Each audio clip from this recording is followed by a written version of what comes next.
Hi and welcome to blog number 6. In this particular blog I'm going to talk more about the names of the notes that the buttons produce. I had sort of thought about just sticking with the numbers of the buttons and dealing with learning them that way, but I actually do think it's a really good idea to learn the names of the notes that the buttons generate.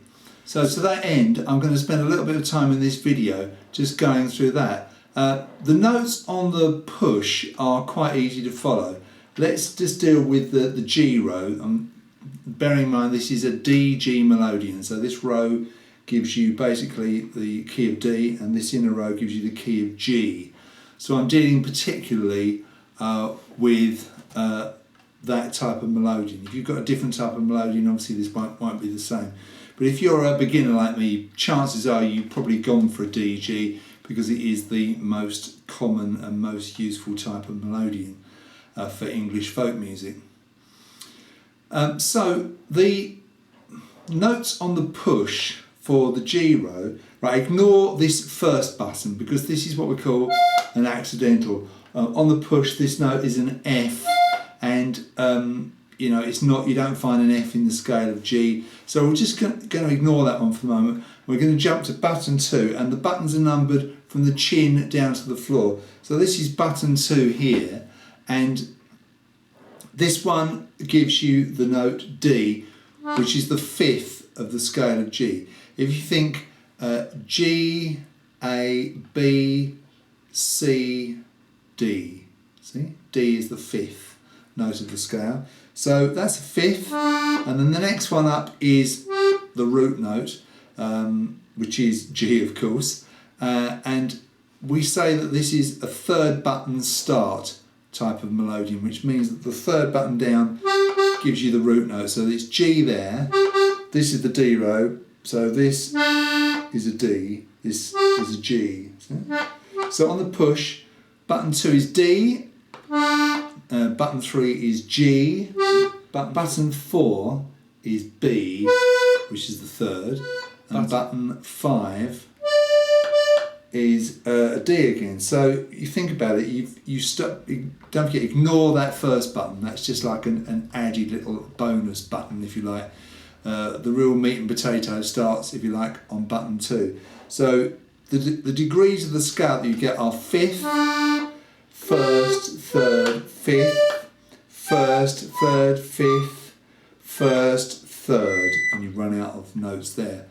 And so if you know all about major chords, you'll know that you only need the 1st and the 3rd and the 5th degrees of the scale to give you a major chord, and in any order. So here I'm playing the 5th, the 1st and the 3rd. So I'm playing a D, G and a B, and that is a G major chord. If I was to play the 3rd, the 4th and the 5th buttons, I'd have a 1st, 3rd, 5th, what we call a root position. And then if I played the 4th, the 5th and the 6th buttons, that would give me 3rd, 5th and the root, so another inversion. And I spoke about this in a previous blog, about you can rotate those 3 notes any way you like. As long as you've got those basic 3, you've got the major chord.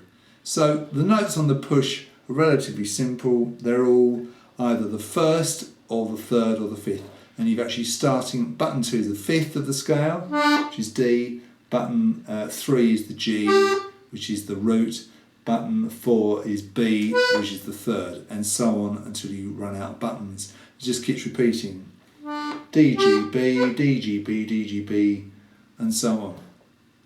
This note, as I say, is an F, and it's actually, I've said this before, it's actually a tone below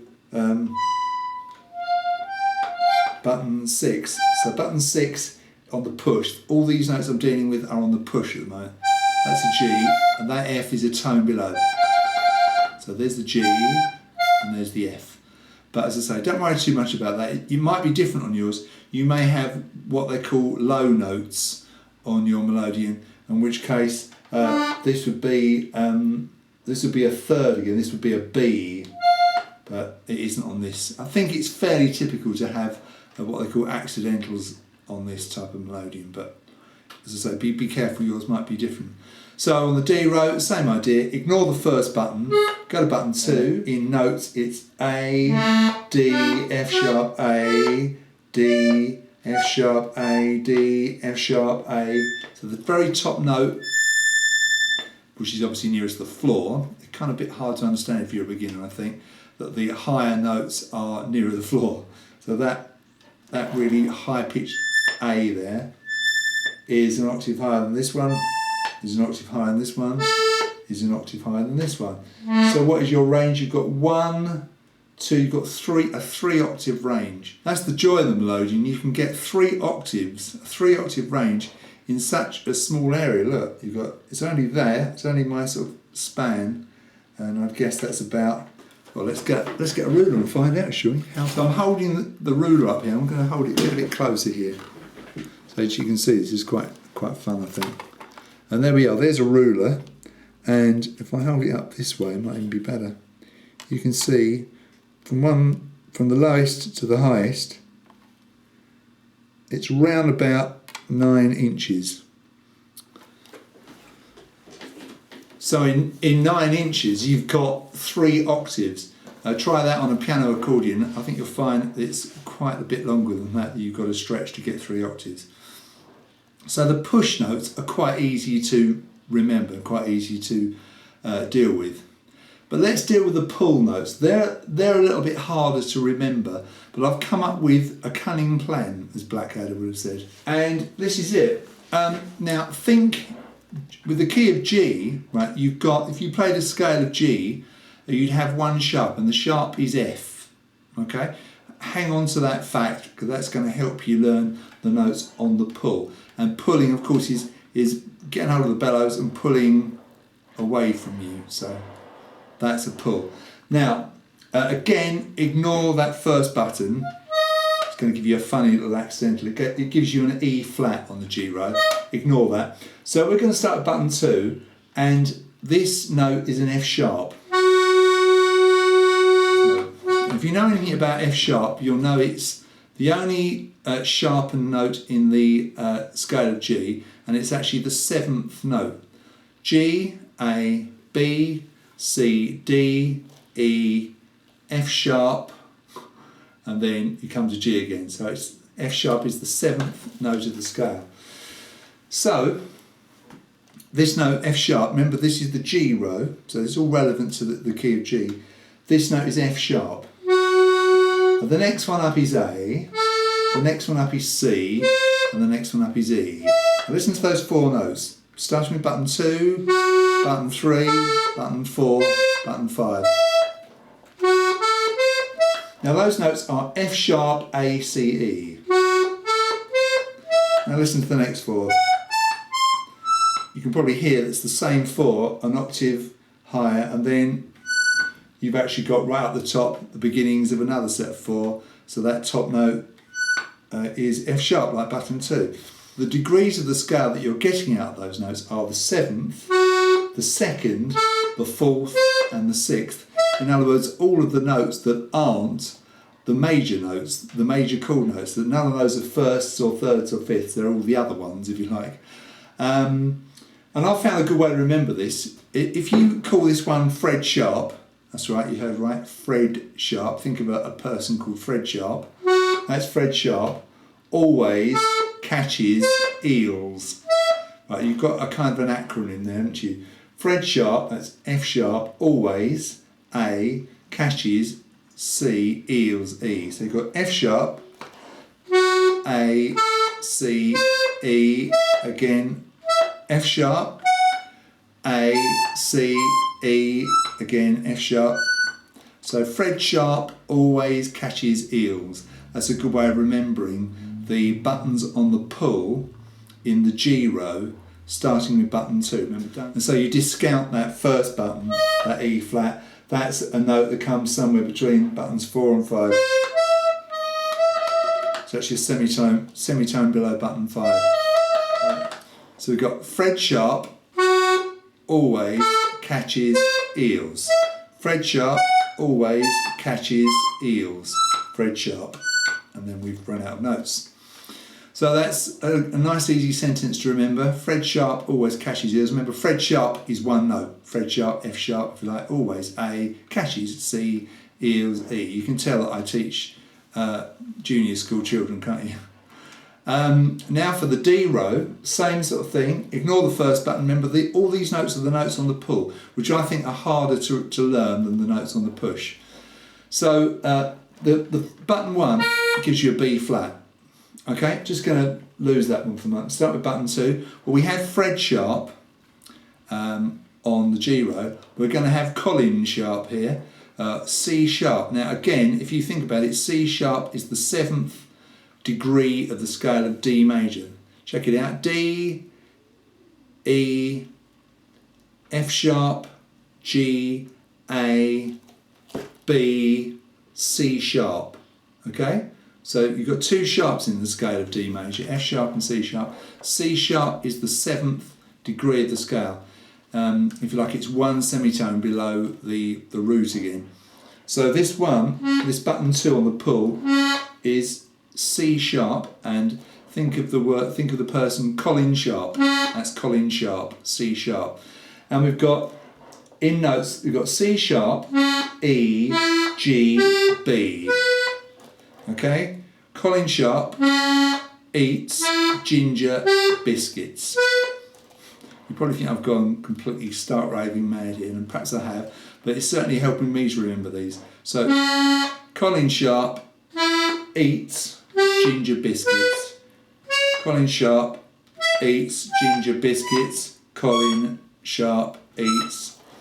So if you just follow that pattern through, you've got Colin Sharp eats ginger biscuits. Colin Sharp eats ginger biscuits. Colin Sharp eats. So you've got, if you like, in notes, C sharp, E, G, B, C sharp, E, G, B, C sharp, E. So the top note is an E there. Highest pitch note in the D row is E. And already I'm remembering those notes, and I don't think I'd be remembering them as well if I didn't have my silly sentence. So for the D row, remember Colin Sharp, that's one note, eats ginger biscuits. C sharp, E, G, B. And that gets repeated over and over again until you run out of buttons. And the degrees of the scale you've got there are the 7th, then the 2nd, the 4th, the 6th, the 7th, the 2nd, the 4th, the 6th, the 7th, and the 2nd. You can see I'm looking over at the notes that I made earlier. So there we go. So D major row, notes on the pull, ignoring button 1, starting button 2, C sharp, E, G, B. Colin Sharp eats ginger biscuits, and on the G row you've got Fred Sharp always catches eels. So you know, that might help you. You may not help you. You might think I'm being ridiculous here, but it's certainly going to help me remember those notes on the pull. So that's probably enough for one blog, and it was just a little brainwave I had there, which is making me laugh, as you can see. One thing you definitely want to do when you're learning any instrument is go and see people who can actually play the thing. And I'm not talking about myself at the moment, of course. The other night, Jenny and I went to see Chelmsford Morris. We live in Essex, so Chelmsford is a town quite near us. And Chelmsford Morris are an excellent Morris side who were performing at a pub called the Prince of Wales. And amongst their numbers they have Martin White, who you've heard me mention many times, who's a really excellent Melodeon player.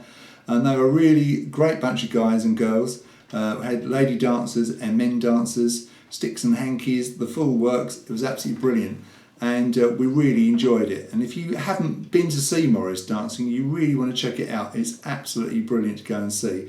And an amazing thing was afterwards, just a couple of people sat down. There was a fiddle player. One of the lady dancers was an excellent fiddle player. She sat down and started playing, and a Melodeon player joined in, and Martin joined in, and then a concertina player wandered over. And before long, there were about 7 or 8 Melodeon players, a concertina player, 2 fiddle players, and they were all just really good. I mean, Jenny and I just sat there open-mouthed and really enjoyed it. And if you want some inspiration, You know, go and see people, go to your local folk club and watch people who can play this thing. All right, the YouTube's great, you know, watching stuff on YouTube is all very well, but to see people who can actually play it and play live, it's really good. It's quite humbling, in fact, very humbling. I came home sort of inspired, but a bit depressed as well, knowing how much work I've got in front of me. But you definitely want to go and check out proper musicians who can really play, and they're always